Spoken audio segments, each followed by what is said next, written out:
If you take the journey this week offers, you will find refreshment in your desert, poems in your rucksack, novels in your footsteps. May this week be an oasis for you, for me, for all of us together. Sometimes I lie, not big lies, small ones, the kind of lies that make me believe for a moment that I'm a better person than I really am. I lie to my friend Anne about what I'm doing when I don't want to go to another solstice gathering that I don't have the emotional energy for. I lie to my husband Paul when I don't want him to be mad at me or when I don't feel like arguing and I think the truth will lead to an argument. I lie to my mother so I don't feel guilty about why I'm not spending more time with her. I lie to my students about why I haven't gotten grades done sooner. I lie to myself about why I'm procrastinating about starting an exercise program or diet. None of these are big lies. They're not lies about affairs or stealing or major deceits, but still, I think a really good person never lies. It had to be magic.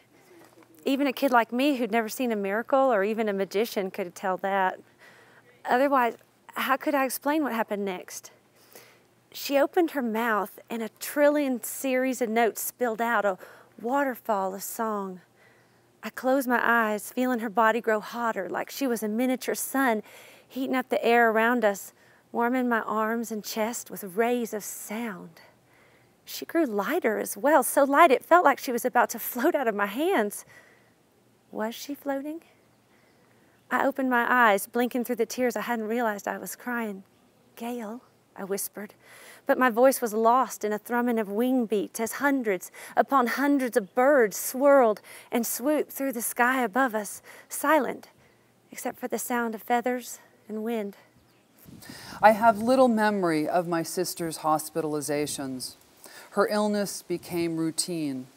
The ritual filling of the syringe with insulin by my father each morning as we ate breakfast, the double checking for sugar cubes in the glove box before we set out in the car, and the careful examination of her cuts for signs of infection was akin to setting the table for Sunday dinner or hanging our wet bathing suits on the back of the bathroom door after a Saturday afternoon in my aunt's pool.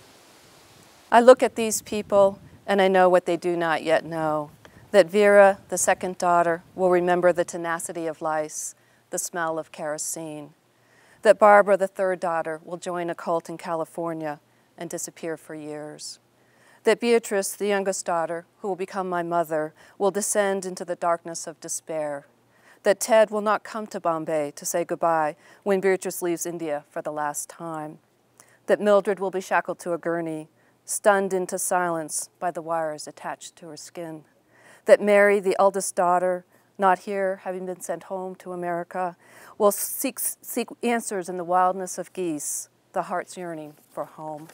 Over the next years, I spent hours practicing alone in my room, trying to be the next great woman cellist, leaning down until my temple rested on the wood, absorbing the vibrations as I drew the bow across the lowest string, allowing it to work upon me, to startle my heart like a revival.